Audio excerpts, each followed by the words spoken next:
नमस्कार इंडिया का नमस्कार करें स्वीकार।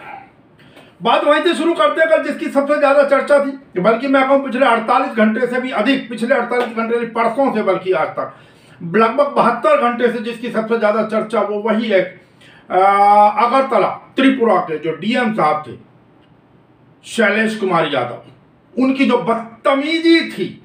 हमने पहले भी कहा, हम फिर कह रहे हैं, कार्यवाही करते, गिरफ्तार करते, जैसा कि उन्होंने प्रयास किया। अभी अब जो जानकारी आ रही है, उन्होंने जो भी केस रजिस्टर कराए हैं, एक बैंक्वेट हॉल को 1 साल के लिए बंद कराने का, आदि आदि सारी की सारी चीजें ठीक है, लेकिन उस व्यक्ति की भाषा, उसका क्रियाकलाप बिल्कुल अस्वीकार्य है। उसके विरुद्ध उचित कार्रवाई की मांग बिल्कुल रहनी चाहिए जारी। यद्यपि आज सुबह से जो सबसे ज्यादा खबरें छनकर आई, हिंदुस्तान के अनुसार दोपहर में लगभग 1:45 बजे खबर आई हिंदुस्तान हिंदी के अनुसार कि उनको सस्पेंड कर दिया गया शैलेश कुमार यादव को, अर्थात निलंबित कर दिया गया है। उसके बाद अभी शाम को ऑनलाइन नवभारत टाइम्स के अनुसार भी यही है कि सस्पेंड कर दिया गया है। लेकिन वास्तविकता यह है कि अभी इसकी पुष्टि, इस खबर की पुष्टि मुख्यमंत्री कार्यालय से नहीं हो रही है। अब देखते हैं, कल तक मालूम होगा। लेकिन इसके अंदर देखिए फिर वही बात, कहते ना पारखी नजर नमस्कार इंडिया की। कई बड़े बड़े नामी चैनल, और वो चैनल इतने, मैं कहूं कि इतने बेशर्म हैं कि अब से कुछ देर पहले तक भी वे अपने चैनल्स के ऊपर यही चला रहे हैं। उस बदतमीज डिस्ट्रिक्ट मैजिस्ट्रेट, यदि वो अभी पद पर है तो, शैलेश कुमार को महिमा मंडित करने का प्रयास कर रहे हैं और बारंबार दिखा रहे हैं कि पंडित को थप्पड़ मारा, पंडित को, इस चीज को बड़ी प्रमुखता से दिखा रहे हैं। याद कीजिए 3 दिन पहले तक इस चैनल ने भी दिखाया था, लेकिन किसी ने भी पंडित वाली चीज को नहीं पकड़ा था। सबसे पहली खबर, सबसे पहले अगर पकड़ा तो आपकी प्रिय नमस्कार इंडिया ने पकड़ा, और पकड़ा नहीं, नमस्कार इंडिया ने इसके विरुद्ध मुहिम छेड़ी। सबसे पहली बात की वर्दीधारी पुलिस अधिकारी, उसको जो धक्का दिया, उसको जो गालियां दी उसने, और बाद में भी जब किसी ने और वीडियो आ रही है, बाद में भी अगर किसी ने बाइट लेने का प्रयास किया तो तब भी वो अपशब्दों के साथ, अंग्रेजी वाले अपशब्दों के साथ उस पुलिस अधिकारी का नाम ले रहा है। और फिल्मी स्टाइल में तो जो उड़ाने का उसका तरीका है, वो भी तो उसको कानूनी था, वो भी तो कोई कानूनी ऑर्डर था जिसको उसने फाड़ दिया। लेकिन दिक्कत यह है इस समय कि कोई भी पुलिस संगठन इस बदतमीज अधिकारी के विरुद्ध एक्शन की बात नहीं कर रहा है। उसके विरुद्ध किसी ने रिपोर्ट नहीं की है, उनके किसी संगठन ने रिपोर्ट नहीं की है। अब ना जाने क्यों, एक चीज। दूसरी चीज, सरकार ने ये तो लीपापोती कर दी, भाई वर पक्ष से वधु पक्ष से बात करेंगे। और देखिए एक सर्जन को भी किस प्रकार वो धकिया रहा है। सर्जन ने जब उसको उसने कहा कि तुम गंवार की तरह बात करो, पहला उसने कहा मैं सर्जन हूं, तो उसको किस तरह धकिया रहा है, मतलब उसने इतना बता दिया कि मैं सर्जन हूं, मैं गंवार नहीं हूं। तब आपने क्या कहा, इसके विरुद्ध केस दर्ज कर दो। Like a bloody villager, uneducated person. Sir, don't talk to me like this. I'm a surgeon. Okay. You catch hold of this guy, obstructing public servant on duty. So what? Catch hold of him. कौन है? लाइए, ए Saroj, My sister's married. इधर हो। ये अधिकारों का दुरुपयोग, और मैं तो कहता हूं सरकार ने अभी तक एक्शन नहीं लिया, तो ये सरकार की बेशर्मी अगर वास्तव में एक्शन नहीं लिया है तो। मैं फिर कहूंगा काबिल तारीफ है अखिल भारतीय ब्राह्मण महासभा, जिसने इस मुद्दे को न केवल उठाया है बल्कि त्रिपुरा सरकार को आंदोलन तक की चेतावनी दी है यदि उसके विरुद्ध उचित कार्रवाई। हालांकि उन्होंने अपनी चेतावनी में निलंबन की ही मांग की है। अगर वो अभी तक भी नहीं हुई है तो अब देखिए, कुछ लोग इसको जातिवादी रंग दे देते हैं। जातिवादी बात कर्म की, किसी भी जाति का व्यक्ति हो, अगर शैलेश साहब के साथ यादव लगा तो इसका मतलब कोई यादव समाज के विरुद्ध कोई ऐसी बात है ना। अनेकों बार अनेकों एक्शन ब्राह्मण समाज, ठाकुर समाज के व्यक्तियों के साथ भी होते हैं। गलत है, ब्राह्मण करे, ठाकुर करे, कोई भी करे, जो चीज गलत है वो गलत है। ये व्यवहार किसी भी तरीके से स्वीकार्य नहीं था। और ऐसे व्यक्ति के द्वारा, जिस व्यक्ति के ऊपर कानून के पालन की जिम्मेदारी थी। उसकी जिम्मेदारी थी कि जाके उसको सील करता बैंक्वेट हॉल को, उनको बेशक गिरफ्तार करे, लेकिन इस तरीके की बदतमीजी, अपशब्द, धक्का, दूल्हे को धक्का देकर भगाना क्या है? और पंडित का क्या कसूर? पंडित को आपने मार दिया, पुजारी को फेरे कराने आए होंगे ना बेचारे। मैं फिर कहता हूं, इसको कृपा करके जाति में ना बांटें। और फिर नमस्कार इंडिया ने सबसे पहले पकड़ा और उस बड़े चैनल को जो अपने आप को सबसे तेज होने का दावा करता है, उसको मुंह तोड़ जवाब भी दिया, कई बार जवाब दिया। लेकिन ये लोग चूंकि कुछ बेशर्म लोग बैठे हैं, निहायत ये उससे भी ज्यादा बदतमीज किस्म के लोग हैं जो इस प्रकार की शारीरिक हिंसा को महिमा मंडित करते हैं। लानत है ऐसे तेज होने वाले चैनल, डूब मरना चाहिए कहीं ऐसे चैनलों को। मैं बड़ी जिम्मेदारी से कह रहा हूं, जो कार्रवाई करनी है वो कर ले। हम बेशक अभी भी शैशवावस्था में चल रहे हैं, हम कहीं भी नहीं है, लेकिन लानत है ऐसे चैनलों के ऊपर। चलिए अब इससे आगे बढ़ते हैं और इस पर नजर रहेगी नमस्कार इंडिया की। ऐसे ही नहीं लिखते हैं कि नमस्कार इंडिया, कुछ तो है महाराज। चलिए अब इससे आगे बढ़ते हैं। हालांकि आज अखबार में जो चर्चा थी, अखबार की, मैं दिन का अखबार है, हालांकि 24 घंटा में कोरोना के मामले 4.25 लाख पार, ये जनसत्ता के हिसाब से है। और अदालत ने केंद्र से कहा आप चाहते हैं कि लोग मरे। अब ये केंद्र सरकार के ऊपर टिप्पणी की है सब अदालत ने। रेमडेसिविर को लेकर नए नियमों पर बुधवार को दिल्ली हाई कोर्ट विफल पड़ा और केवल ऑक्सीजन पर आश्रित मरीजों को ही यह दवा मिलने की सुविधा को अनुचित माना,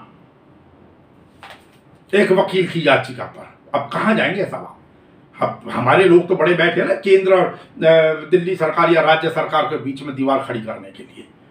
वास्तविकता सुन लीजिए, शर्म आनी चाहिए केंद्र की टिप्पणी के ऊपर। और पीछे बताया था गैस की आपूर्ति के लिए आइनॉक्स ने जिस प्रकार बताया था कि उनको दिल्ली सरकार, हालांकि उसकी डिमांड ज्यादा थी, लेकिन 105 मीट्रिक टन का उन्होंने ऑर्डर करा, लेकिन केंद्र ने काट के उसको 80 मीट्रिक टन का ऑर्डर कर दिया। उसको समझ ही नहीं आ रहा कि मैं क्या करूं, किसकी मानूं किसकी नहीं मानूं।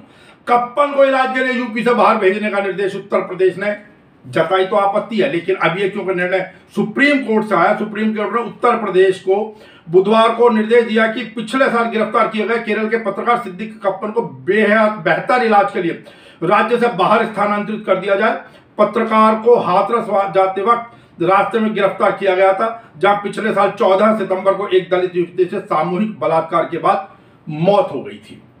हालांकि कोर्ट ने यह भी कहा कि इलाज के बाद उसको वापस उसी जेल में, जिस मथुरा जेल के अंदर है, वहां पर भेज दिया जाए। बाकी चीजों के लिए, क्योंकि ये जो मांग की थी बेहतर इलाज के लिए, वो केरल के जो पत्रकारों का संगठन है उन्होंने की थी। तो ये सर सारी, बाकी तो आपको पता ही है, कोई शुरुआती 3 घंटे में 80 लाख पंजीकरण, ये जो 18 से ऊपर के लिए लोगों के लिए जो रजिस्ट्रेशन शुरू हुआ। कोविशील्ड लेने वाले हर 4 में से 1 में हल्के दुष्प्रभाव हैं, ठीक है ना। दैहिक प्रभाव में सिर दर्द, चक्कर आना, कपकपी होना, डायरिया होना, बुखार, जोड़ों में दर्द, मांसपेशियों में दर्द और उल्टी होना शामिल है। और ये जो कोविड नाम से एक लक्षण अध्ययन ऐप के आंकड़ों के विश्लेषण से पता चला कि फाइजर और एस्ट्राजेनेका टीके के परीक्षण के दौरान कई दुष्प्रभाव आम आबादी में देखने को मिल रहा है।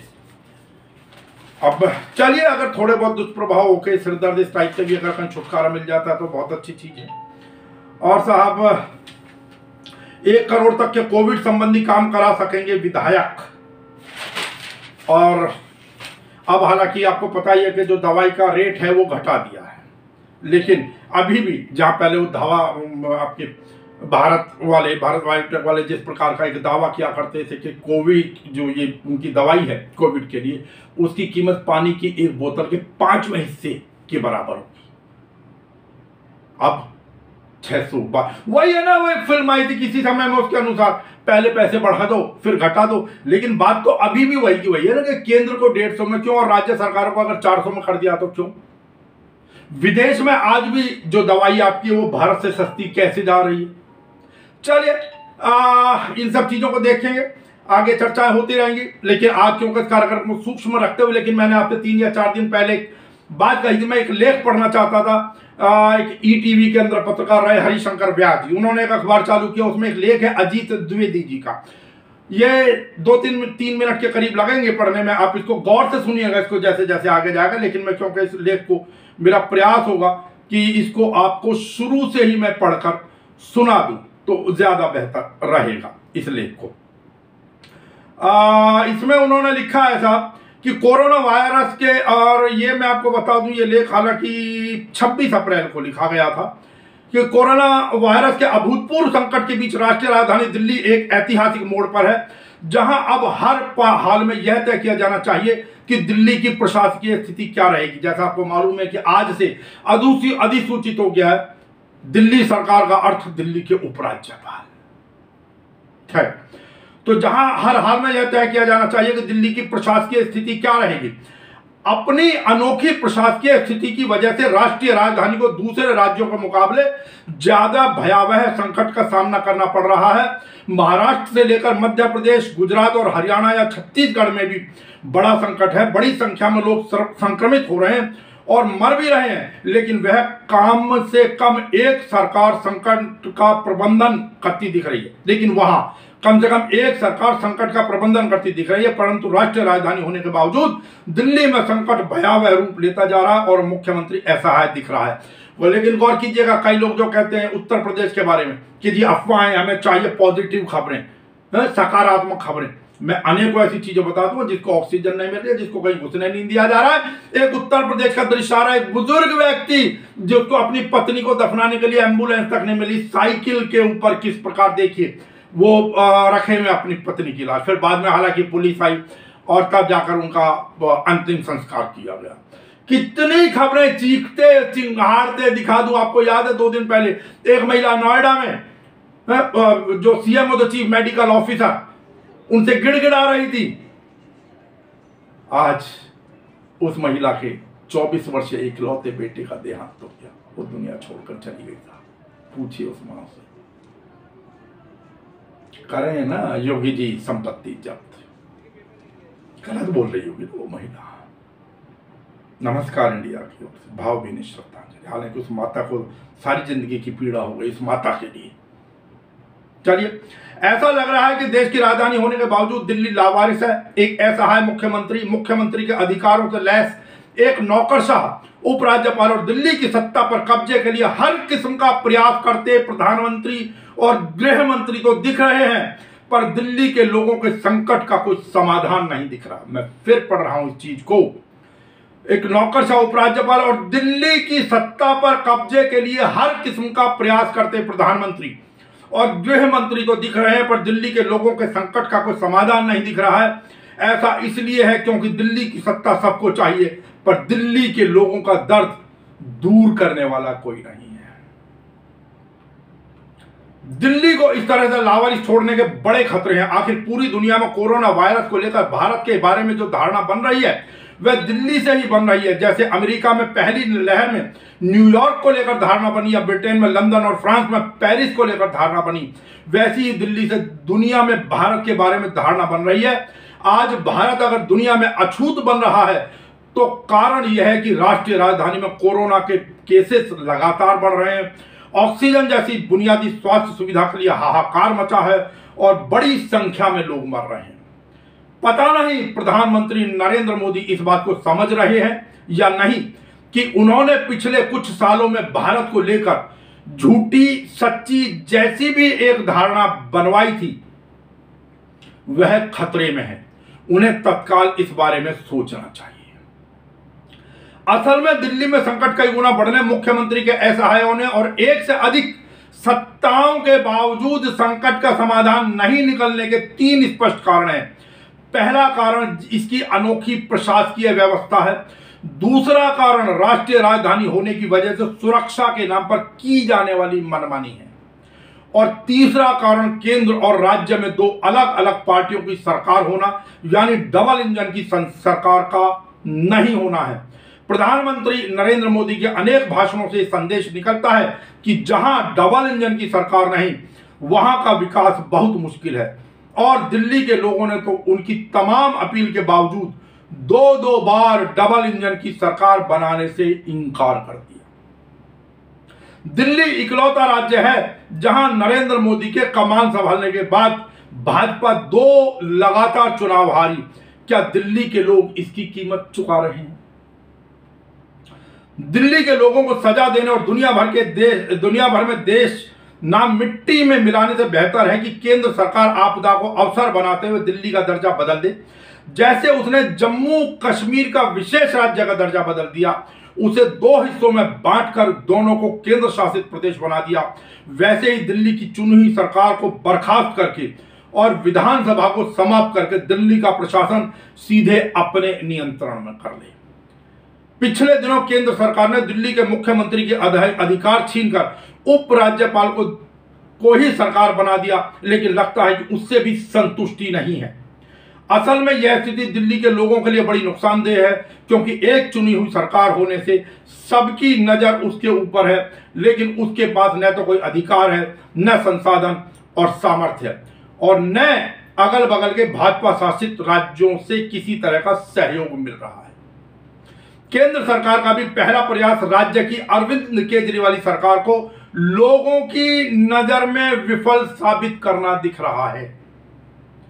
इसी राजनीति को समझते हुए अरविंद केजरीवाल ने पिछले दिनों प्रधानमंत्री के साथ बैठक में अपनी बातों को लाइव कर दिया, जिसमें वे दिल्ली की स्थिति के लिए केंद्र सरकार और उसकी राजनीति को जिम्मेदार ठहरा रहे थे और कठोर शब्दों में बात कर रहे थे। हो सकता है कि यह उनकी राजनीति के लिए अच्छा हो, लेकिन असल में इससे दिल्ली के लोगों का कुछ भला नहीं हो रहा है, उल्टे नुकसान और बढ़ गया है। उन्होंने प्रधानमंत्री के साथ कठोर शब्दों में बात करके दिल्ली के लोगों को और मुसीबत में डाला। दिल्ली का ऑक्सीजन का संकट दूर नहीं हो रहा। गंगाराम अस्पताल जैसे मेडिकल सुविधा से युक्त अस्पताल में 24 घंटे में 25 लोगों की मौत दिल्ली के लोगों की मुसीबतों को बयान करती है। कई अस्पतालों में ऑक्सीजन की कमी से गंभीर रूप से बीमारों की मौत हो रही है। ऐसा लग रहा है कि किसी भी समय दिल्ली के अस्पतालों की पूरी व्यवस्था चरमराकर ढह जाएगी। क्या प्रधानमंत्री और उनकी सत्तारूढ़ पार्टी ऐसा ही चाहती है? क्या केजरीवाल को असहाय बनाकर या उनको अक्षम साबित करके केंद्र सरकार कोई राजनीतिक मकसद हासिल करना चाहती है? और अब ध्यान रहे, दिल्ली में कई किस्म की प्रशासकीय व्यवस्था है, जिसमें से दिल्ली की चुनी हुई सरकार सिर्फ एक हिस्सा है। प्रशासन का एक हिस्सा सीधे केंद्र सरकार का है। जमीन और पुलिस का मामला केंद्र सरकार के जिम्मे है। बड़े हिस्से में एनडीएमसी के जरिए केंद्र का शासन चलता है। एक हिस्सा सेना का है, दिल्ली कैंट, दिल्ली छावनी, जहां सैन्य व्यवस्था चलती है। एक प्रशासकीय व्यवस्था नगर निगम की है, जिस पर 1 दशक से ज्यादा समय से भाजपा का कब्जा है। 1/4 हिस्सा दिल्ली सरकार का है। ऊपर से राष्ट्रीय राजधानी होने की वजह से सुरक्षा कारणों से कई किस्म की औद्योगिक गतिविधियों की दिल्ली में इजाजत नहीं है। सो यहाँ के ज्यादातर उद्योग उठकर दिल्ली से सटे राष्ट्रीय राजधानी क्षेत्र के शहरों में चले गए हैं। इसे संयोग कहें या दिल्ली के लोगों का दुर्भाग्य कि दिल्ली से सटे हरियाणा और उत्तर प्रदेश दोनों जगह भाजपा की सरकार है। पहले भी इन राज्यों के असहयोग की वजह से दिल्ली में पानी का संकट होता था या प्रदूषण की समस्या बढ़ती थी, पर अब तो दिल्ली के 2 करोड़ लोगों की जान पर बनाई है। सो ये फैसले का समय है। अगर प्रधानमंत्री और उनकी पार्टी दोनों दिल्ली की लगातार 2 हार से आहत हैं और दिल्ली की सत्ता अपने हाथ में लेना चाहते हैं और यह मानते हैं कि उसके बाद ही दिल्ली के लोगों को राहत देंगे, तो केंद्र सरकार आगे बढ़कर दिल्ली का प्रशासन अपने हाथ में ले लेना चाहिए। सरकार बर्खास्त करें और विधानसभा खत्म करके उपराज्यपाल को सारे अधिकार दे दें, या फिर दिल्ली को पूर्ण राज्य बनाकर उसे बाकी राज्यों जैसा अधिकार दें, ताकि मुख्यमंत्री को हर चीज के लिए जिम्मेदार ठहराया जा सके। दिल्ली को लावारिस नहीं छोड़ा जा सकता। ध्यान रहे, लावारिस बच्चे के प्रति सहानुभूति सभी दिखाते हैं, पर उसका ध्यान कोई नहीं रखता। दिल्ली की स्थिति ऐसी ही हो गई है। जो लोग यह कहते हैं कि दिल्ली राष्ट्रीय राजधानी है, उसे पूर्ण राज्य बनाना संभव नहीं है। उन्हें अभी अमेरिका की राजधानी वाशिंगटन डीसी को संयुक्त राज्य अमेरिका का 51वां राज्य बनाए जाने के लिए चल रही प्रक्रिया को देखना चाहिए। काफी समय से वाशिंगटन डीसी को राज्य बनाने का प्रयास चल रहा था, पर पिछले दिनों कैपिटल बिल्डिंग पर हुए हमले और ब्लैक लाइव्स मैटर के आंदोलन के समय सुरक्षा का जो अभूतपूर्व संकट खड़ा हुआ था, उसकी वजह से इसे पूर्ण राज्य बनाने का प्रयास तेज हो गया है। राष्ट्रपति और उनकी पार्टी दोनों इस प्रक्रिया को आगे बढ़ा रहे हैं। दिल्ली को लेकर भी इसी तरह का फैसला करने का समय आ गया है। प्रधानमंत्री या तो दिल्ली को पूर्ण राज्य का दर्जा दें या चुनी हुई सरकार खत्म करके सत्ता अपने हाथ में लें, लेकिन दिल्ली को लावारिस न छोड़ें, क्योंकि यह 2 करोड़ लोगों की जान और 138 करोड़ लोगों के देश की अंतर्राष्ट्रीय छवि का मामला है। सहमति असहमति आपके ऊपर। मैं फिर से आप लोगों से निवेदन करते हुए कृपया बेहतर हो जहां तक संभव हो बाहर ना निकलें, और निकलना पड़े तो मास्क अवश्य तरीके से मास्क लगा कर निकलें। अपने स्वास्थ्य का रखें ध्यान। और हाँ, शैलेश कुमार जैसे बदतमीज डीएम, उनको सबक सिखाने के लिए कृपया करके आपका जो भी आंदोलन है, आपकी जो भी मुहिम है, उसको बीच में ना छुड़ाएं। नमस्कार।